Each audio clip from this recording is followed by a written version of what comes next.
नए chief justice U U Lalit पूरी तरीके से एक्शन में नजर आ रहे हैं, जहां एक के बाद एक ताबड़तोड़ एक्शन लेते हुए तमाम केसों पर नजर आए।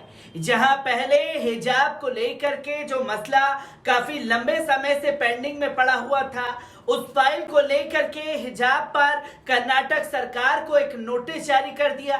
तो वहीं सिद्दीक कप्पन के मामले में भी जस्टिस यूयू ललित पूरी तरीके से एक्शन मूड में दिखाई दिए, जहां साफ तौर पर उन्होंने तमाम दलीलों को सुना और दलील सुनने के बाद यूएपीए सिद्दीक कप्पन के ऊपर क्यों लगाया गया, ये सवाल उन वकीलों से और खासतौर पर पुलिस प्रशासन से पूछा। तो वही योगी सरकार को नोटिस जारी कर दिया है सिद्दीक कप्पन के मामले में, और यह सुनवाई अब 9 सितंबर को होगी, जिसकी तस्वीर लोगों के सामने आई।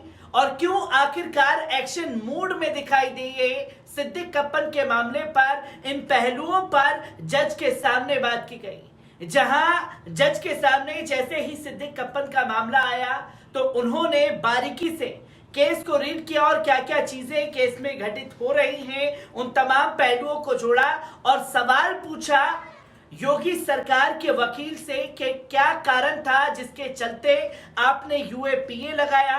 एक पत्रकार को पूरी तरीके से आजादी है हर जगह से कवरेज करने की, तो क्यों जानबूझ करके इन्हें टारगेट किया गया और क्या सोच करके यूएपीए आपके द्वारा लागू किया गया है।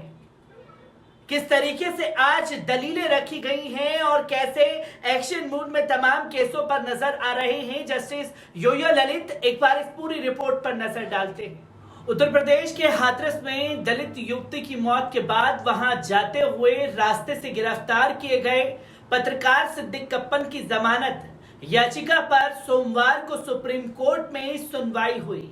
इस दौरान सर्वोच्च न्यायालय ने उत्तर प्रदेश सरकार को नोटिस जारी करके जवाब मांगा है।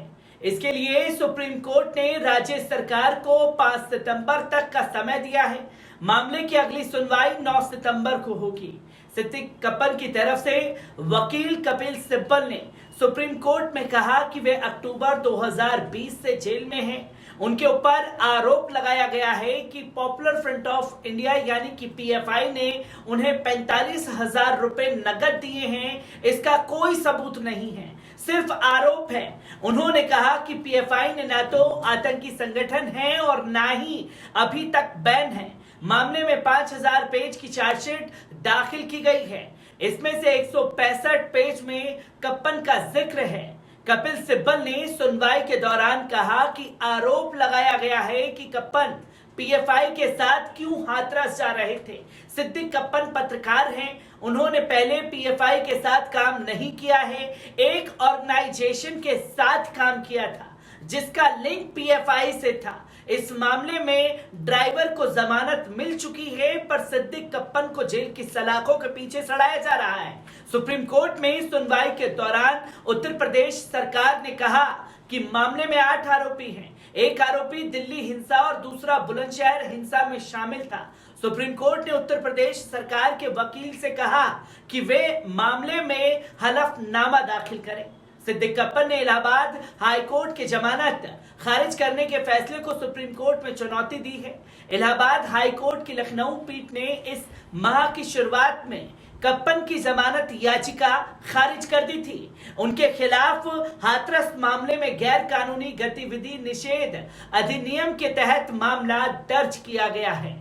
पॉपुलर फ्रंट ऑफ इंडिया से कथित तौर पर संबंध रखने वाले 4 लोगों के खिलाफ आईपीसी और यूएपीए के विभिन्न प्रावधानों के तहत प्राथमिकी दर्ज की गई थी। पीएफआई पर नागरिकता संशोधन अधिनियम के खिलाफ देश भर में हुए प्रदर्शनों को धन देने के आरोप हैं। पुलिस ने दावा किया था कि आरोपी हाथरस में कानून व्यवस्था को बाधित करने की कोशिश कर रहे थे, जिसके कोई सबूत मिलते हुए दिखाई नहीं दिए। तो वहीं देश के नए मुख्य न्यायाधीश जस्टिस यूयू ललित पद संभालते ही एक्शन मूड में नजर आए। चीफ जस्टिस के रूप में अपने पहले दिन सोमवार को ही सुनवाई के लिए उन्होंने 900 से अधिक याचिकाओं को सूचीबद्ध करके एक प्रभावशाली प्रदर्शन निर्धारित किया।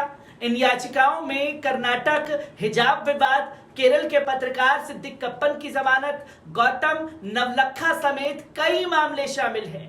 बता दें कि जस्टिस योयो ललित का सीजीआई के तौर पर सोमवार को पहला कार्य दिवस है।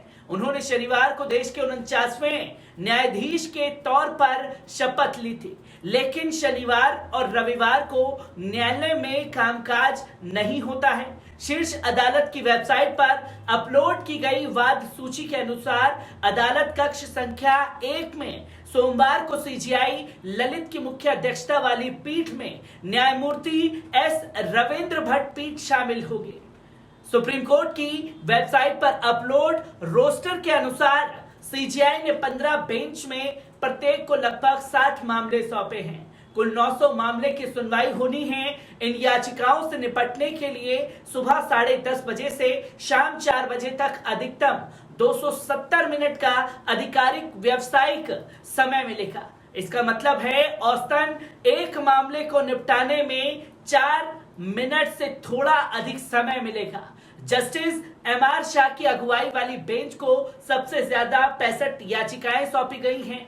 अन्य मामलों में सीजीआई की अगुवाई वाली पीठ एनआईए के खिलाफ गौतम नवलखा और यूपी सरकार के खिलाफ सिद्दीक कप्पन की याचिकाओं पर भी सुनवाई करेगी। न्यायमूर्ति हेमंत गुप्ता की अगुवाई वाली पीठ हिजाब प्रतिबंध की चुनौती पर सुनवाई कर चुका है, जबकि न्यायमूर्ति संजय के कौल की अगुवाई वाली पीठ मुसलमानों के बीच सभी एक तरफा तलाक के रिवाजों पर प्रतिबंध लगाने वाली याचिका पर भी आज सुप्रीम कोर्ट में सुनवाई होनी है, जिसकी तस्वीरें लगातार लोगों के सामने आ रही है। वहीं सिद्दीक कप्पन के मामले पर जस्टिस योयो ललित गंभीर दिखाई दिए और उन्होंने योगी सरकार को नोटिस जारी करते हुए यह सवाल किया कि आखिरकार यूएपीए लगाने का कारण बताइए कि क्यों सिद्दीक कप्पन के ऊपर ये यूएपीए लगाया गया और आपकी तरफ से ये कार्रवाई की गई, क्योंकि पत्रकार को हर जगह जाकर के रिपोर्ट करने की इजाजत है और अगर आपने कोई गंभीर आरोप उनके ऊपर लगाए हैं तो उसे सबूतों के साथ कोर्ट में पेश करिए, क्योंकि पॉपुलर फ्रंट ऑफ इंडिया से जोड़ करके सिद्दीक कप्पन को बदनाम तो कर दिया गया, तमाम तस्वीरें दिखा दी गई, तो वहीं वकील के कपिल सिब्बल ने सबूतों के आधार पर यह साबित कर दिया कि सिद्दीक कप्पन का पॉपुलर फ्रंट ऑफ इंडिया से कोई ताल्लुक नहीं था, किसी तंजीम से जुड़ा हुआ था। सिद्दीक कप्पन उस तंजीम का ताल्लुक जो है वो पॉपुलर फ्रंट ऑफ इंडिया से था, जिसको लेकर के बवाल मचाने की कोशिश की गई और सिद्दीक कप्पन को मुस्लिम पत्रकार होने की सजा योगी सरकार द्वारा दी गई, क्योंकि हाथरस मामले के आरोपी खुले आसमान के नीचे आजाद हैं, पर जो आवाज उठाने गया उसी को जेल की सलाखों के पीछे सड़ने के लिए मजबूर कर दिया गया। मैं ऐसी ही तस्वीरों से आपको रूबरू कराता रहूंगा। दीजिए इजाजत, शुक्रिया।